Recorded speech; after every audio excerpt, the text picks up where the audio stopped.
While many of us would prefer to look to the future, history is a part of everyone's lives. But sometimes what we were taught in school was only the tip of the historical iceberg. Here are 10 historical facts they never taught you in school. The Pony Express. The Pony Express is one of the most recognizable icons in American Old West lore. Following the gold rush in 1848, demands for a faster mail delivery service grew, so 3 local businessmen had an idea. They decided to use mounted riders rather than traditional stagecoaches for faster delivery. They established 184 stations along their route, about 10 miles apart, roughly the distance a horse can gallop before becoming tired. Most people don't know that this mail delivery system only lasted 19 months. Postmortem photography. When the daguerreotype, the first camera, was invented in 1839, it made it possible for middle-class families to have images of their loved ones. Many families were not wealthy enough to afford painted portraits, so photography sessions were much faster and less expensive. At the time, childhood mortality was extremely high, so using the daguerreotype to photograph the dead became a very common practice in Victorian-era Britain. Sometimes the only images of the deceased were taken after they had passed. The dead would be positioned to appear as though they were sleeping or propped up in chairs, sometimes with the entire family. Heroin as medicine. Before it became an illegal narcotic, heroin was used as medicine. It was used as an antidiarrheal, a cough suppressant, and a way to soothe a fussy baby. Medical professionals used opium to develop morphine around 1810. They were amazed by its ability to alleviate severe pain and named it after the Greek god of dreams, Morpheus, because of the euphoric side effects.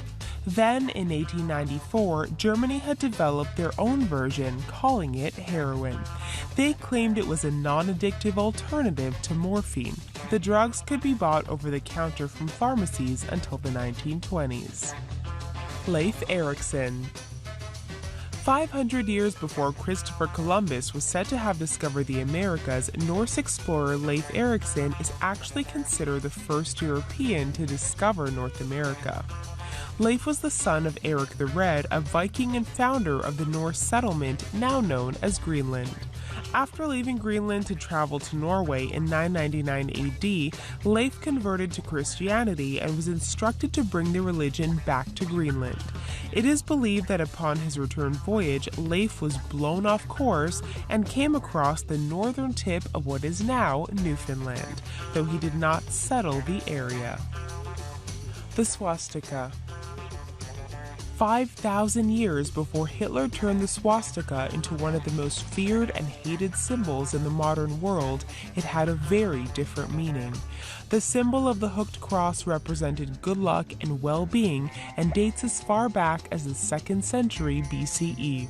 It is a sacred symbol even today in many Eastern religions like Buddhism and Hinduism and is seen in temples and homes. By 1920, the symbol was associated with the German ideology of a pure race and was later adopted by the Nazi Party during World War II, forever changing and stigmatizing the once innocent symbol. Female hysteria treatment. The idea of female hysteria dates back as far as the ancient Greeks. They believed that a woman's uterus was in fact a living creature that roamed her body, causing illness and distress. By the late 1850s, female hysteria was one of the most commonly diagnosed mental illnesses in women. Symptoms of female hysteria were said to include insomnia, nervousness, and lack of appetite. In extreme cases, physicians would order the removal of the uterus or a trip to the insane asylum. But more commonly, the treatment involved the doctor manually stimulating the clitoris. Given the overwhelming amount of patients that were diagnosed with female hysteria, physicians developed the first vibrators to allow women to relieve their own symptoms. World's shortest war. The Anglo-Zanzibar War of 1896 was a conflict between the military of the United Kingdom and the Zanzibar Sultanate. It began with the death of a pro-British sultan. His successor and cousin then took over the palace within hours of his death without the approval of the British diplomats. He was warned to stand down but began to gather his armies instead. Seeing this as an act of war, the British also gathered their troops. The British offered the new sultan an ultimatum: stand down or be destroyed.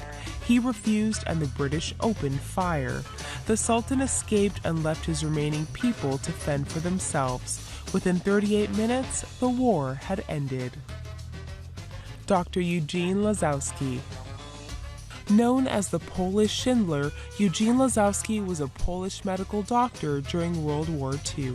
When Germany invaded Poland, Lazowski and fellow doctor Stanislaw Matulewicz began to experiment with bacterial injections. They discovered that the vaccine for typhus, a highly contagious bacteria that can be fatal, causes the person injected to test positive for the disease without the symptoms. Knowing the Nazis were terrified of disease, they injected the residents of the town and managed to fake an epidemic. Rather than transporting the Jewish residents to death camps, the Nazis quarantined the towns instead. This deception saved the lives of nearly 8,000 people. Mad as a Hatter. Some think the expression "mad as a hatter" comes from Alice in Wonderland, but that's not the case. In the 19th century, felt hats were a popular fashion for men in Victorian England, Europe, America, and Russia. The people that made the hats, known as hatters, worked animal fur through a solution that contained mercury to create the felt. It was later discovered that prolonged exposure to the vapors caused mental confusion and neurological damage, which made the hatters appear to be insane. The syndrome came to be known as Mad Hatter disease. Foot binding. Also known as lotus feet, foot binding was the practice in Imperial China of binding a girl's feet before the age of 6 to stop them from growing. The girls' toes would be bent underneath the sole of their foot and tied tightly with ribbon up to their ankles. They would then be made to walk until their foot broke, which would tie the bindings tighter. The process could take up to 3 years, and their feet would remain deformed for the rest of their lives. Girls with lotus feet were considered to be the most beautiful and sexually pleasing and earned them a higher rank in society. The practice of foot binding began to die out in the 1920s, but didn't stop completely until the late 1950s. We hope you enjoyed this video and that you might have even learned something new. Please subscribe to The Riches for more incredible videos daily, and don't forget to give us a thumbs up before you go. Thanks for watching!